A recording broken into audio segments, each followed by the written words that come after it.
Hello everyone! Today we are going to be replacing both of the front discs as well as the brake pads. First of all, you need to remove the cap of the master brake cylinder to let some air out. Here are the brand new front brake discs and the new brake pads. We are also gonna need this product later, disc brake quiet. Now we need to start jacking up the car so we can remove the front tire. Remember to use jack stands to support the car. Now you can remove the front tires. I have wheel spacers, so I need to remove these also. Now let's remove the brake caliper, so then we can remove the brake disc.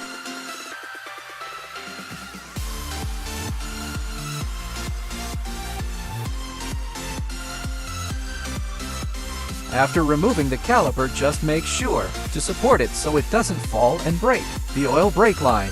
This is the easiest way to remove the brake disc. You just need a screw that can fit in those two holes and then just tighten it and the brake disc will pop right out.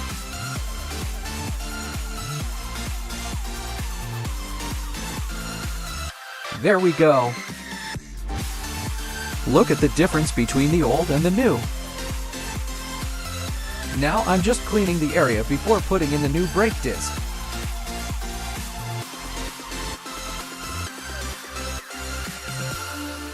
Put in the new brake disc,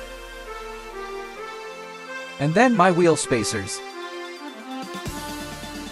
Before we remove the brake pads, we are going to need to squeeze these in. And that's because when you put in the new brake pads, they are going to be thicker, so they won't fit here unless you squeeze these in. This is how you remove both brake pads.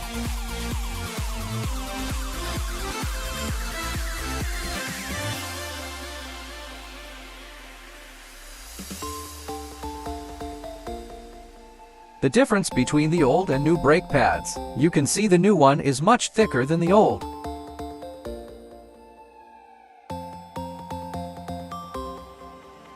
Now apply the disc brake quiet spray. Now just put the brake discs back in the brake caliper.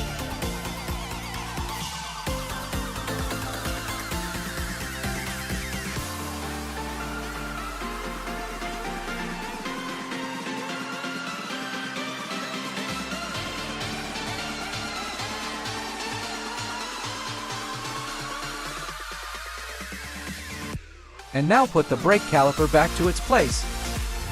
Tighten the screws of the brake caliper. Now all the work is done. All you need to do is put the tire back on. Do the same steps to the other side. Thank you for watching.